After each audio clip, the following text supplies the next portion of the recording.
here's the reality of the situation. I've been doing some deep reflection, some soul searching, if you will.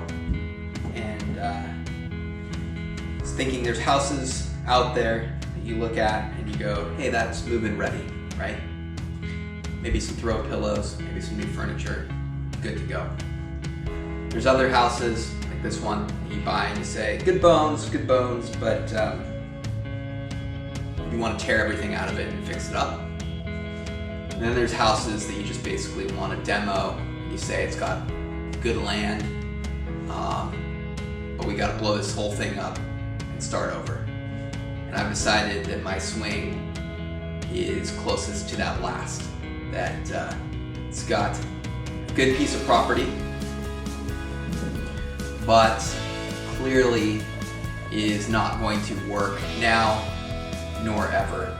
So the time is right to demolish it, start it over from the ground up, and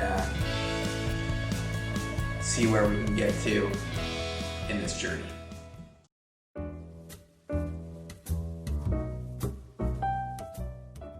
So I found this new video on YouTube, which I think is an important indicator into my philosophy of like, why pay for lessons when you can actually really screw your swing up by poring over countless YouTube videos. But anyway, the point is you want to take the alignment stick on your grip, you point it back, and you want on your downswing that alignment swing to indicate the path that you want to take. So it's pointing a little bit east and west.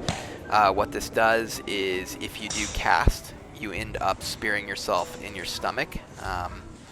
And essentially, if you swing it right, you have the added benefit of slapping your left side with the alignment stick. So got a pretty good bruise after this one, but as you can see, I did get the ball turning over.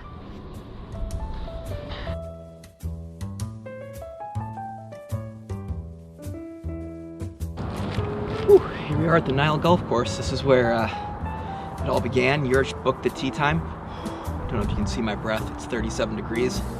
It's just going to be a chilly round here today.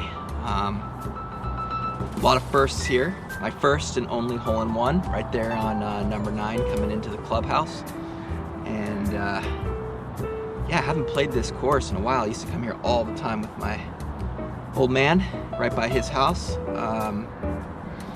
So we'll see how it goes. We've been making a lot of changes to the swing, so this could be a hot mess real quick.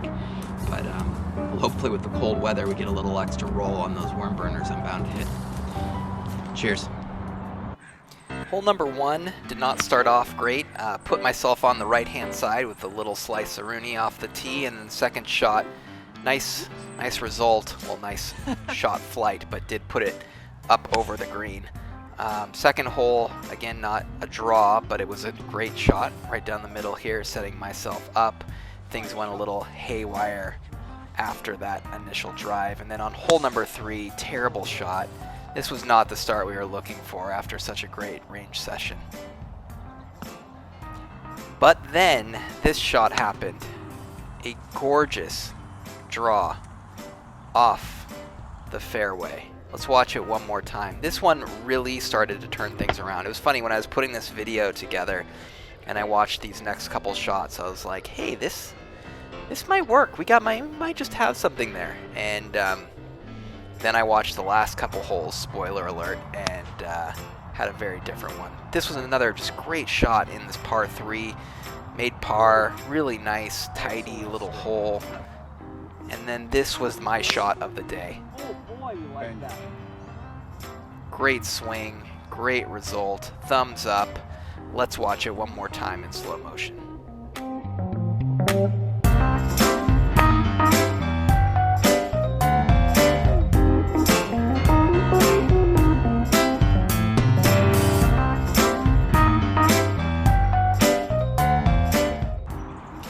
Kept things going here on hole 6 with a nice little tee shot down the middle.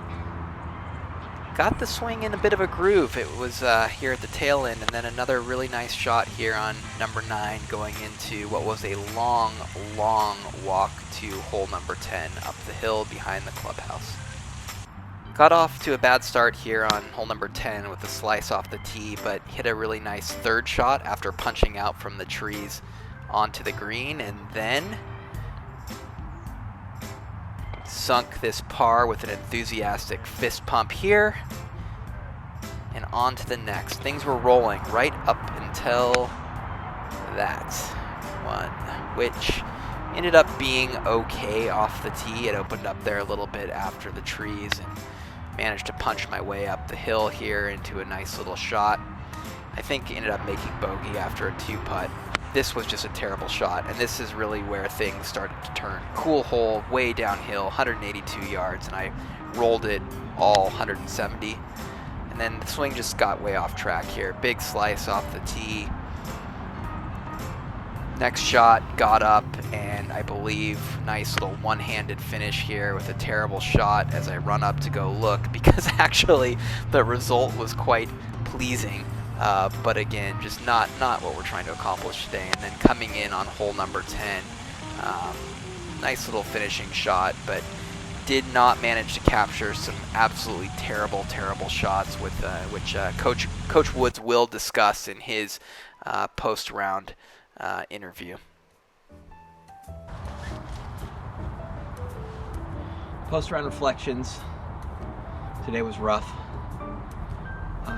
Shot a 90 on a course that doesn't have any par 5s. Lost some balls, but did it on shots that were not deserving of losing them. Usually I hit it over the green and then it trickled into something. But yeah, I had some bad double bogeys out there. Just driver. But the thing is, I was driving the ball pretty well with my irons, and had it working really on the front 9. I think there'll be some good shots on film. But then on the back, like with my driver especially, just could not get it to turn, which was frustrating, but we'll get it out on the range.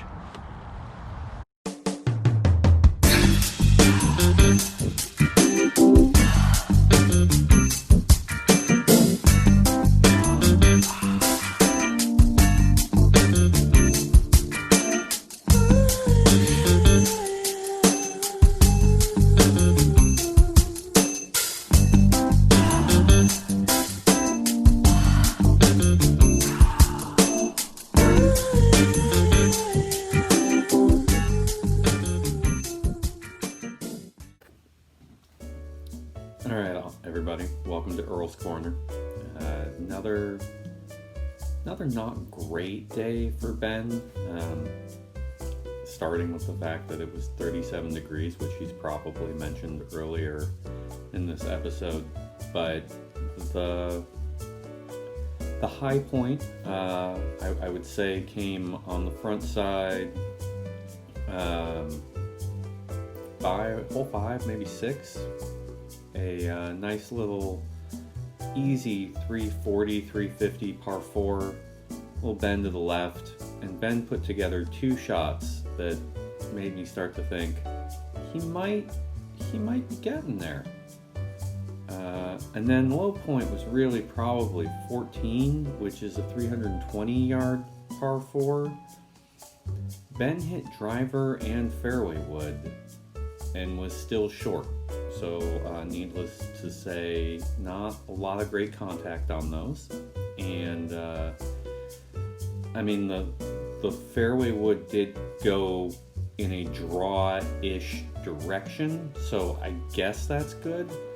But we're still struggling through translating range to actual grass. I think Ben gets a little excited. He lets that back shoulder kind of loosen up and come forward. He's hacking down on things when he gets excited. It's really troubling his woods. But for as bad as that sounds, it was, I played well. So, there was that. And I think, there's some hope. Plus, we no longer can post scores after this weekend for Washington, so Ben can't do much more damage to his handicap, and we can all look forward to him having this figured out by the time scoring starts again here in Washington.